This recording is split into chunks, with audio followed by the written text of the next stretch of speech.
Sebelum kita memasuki ke topik utama, mari kita saksikan video informasi berikut ini. Video tentang bagaimana Tiongkok membangun 113 kota dalam waktu 40 tahun dalam kecepatan membangun yang tidak banyak yang paham bagaimana semua ini bisa terjadi.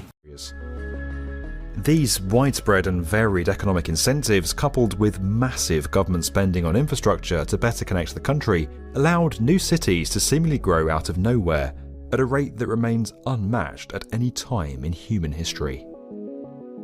While the likes of Shenzhen, Guangzhou and Wuhan are now more widely known, dozens of others are yet to achieve the same notoriety, despite now having enormous populations and playing an increasingly important role in the global economy. Guiyang is a classic example of this. Home to 900,000 people before the reforms, it's now a city of 3.4 million, despite sitting more than 550 kilometers from the sea. Lacking the easy access to global markets that coastal cities enjoy, Guiyang's economy transformed from one centered around machine manufacturing and mining to services, with an emphasis on computing and big data. Foxconn, Microsoft and Huawei all now run offices in the city. Despite now boasting a modern skyline, Guiyang has retained many historical sites, including the Qingyan ancient town and Jiaxiu Pavilion, which have contributed to a growing tourism base. Though still small for China, the city opened its first metro line in 2017 and has 2 more already under construction. A network of 8 is planned in total. Heading to the east coast, Wuxi forms part of the Yangtze Delta megalopolis that's now home to over 75 million people. Nestled between Shanghai and Nanjing, the city's gone from 850,000 residents in 1985 to 3.3 million today. That's bigger than Athens. When the Wuxi New District was created in 1992, it began to turn the city into one of China's major industrial parks and a centre for scientific and industrial innovation. The likes of Siemens, Hitachi, Volvo and AstraZeneca are now all based there. This abundance of multinationals has transformed the skyline, and 21 skyscrapers have been built since 2005. 3 supertalls were opened in 2014 alone. Tourism's also played a part in the city's growth, particularly as it boasts one of the world's tallest statues, the 79-metre Grand Buddha at Lingshan. For comparison, the Statue of Liberty is just 46 metres tall without its base. From a city of just 500,000 people in 1984, Ningbo, also on China's east coast, is now the same size as Rome and Montreal, with a population of 4.2 million. Designated as one of 14 open coastal cities in 1984, that's a special type of economic zone for port cities, Ningbo now acts as a trade hub for the southern Yangtze River Delta, and since its merger with the neighbouring Zhoushan in 2006, it's become one of the busiest ports in the world. As a result, Ningbo forms a major part of China's 21st century Maritime Silk Road initiative, better connecting eastern China with Europe.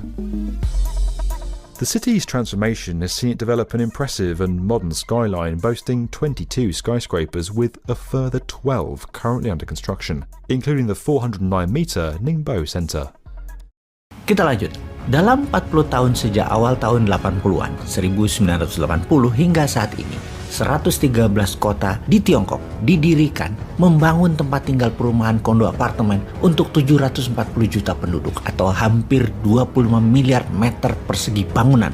Mereka membangun 270.000 kilometer jalan raya dan anak jalannya, membangun 87.000 kilometer rel kereta api biasa, dan membangun 25.000 kilometer rel kereta api cepat. 20 pembangkit listrik tenaga nuklir, 55 power plant berbasis batu bara, solar, dan lain sebagainya, dengan total 250 megawatt listrik beserta jaringan transmisi ke seluruh Tiongkok, membangun 17 bendungan dan jalur irigasi, dan berbagai pembangunan lainnya dengan nilai investasi mendekati angka 50 triliun dolar jika diakumulasi nilai tersebut dalam 40 tahun, atau senilai hampir 400 kali APBN Indonesia yang hanya 130 bilion billion dolar. Dari mana uang Tiongkok bisa segitu banyak? Adakah yang memberikan Tiongkok pinjaman? Atau dari dagang? Atau dari modal 10 jual 15 untung 50%? Jadi dengan 50 triliun dolar tersebut yang buat membangun Tiongkok harus punya omset atau harus punya revenue 150 triliun dolar selama 40 tahun, alias Tiongkok untung dagangnya 1 triliun dolar berturut-turut tiap tahun selama 40 tahun.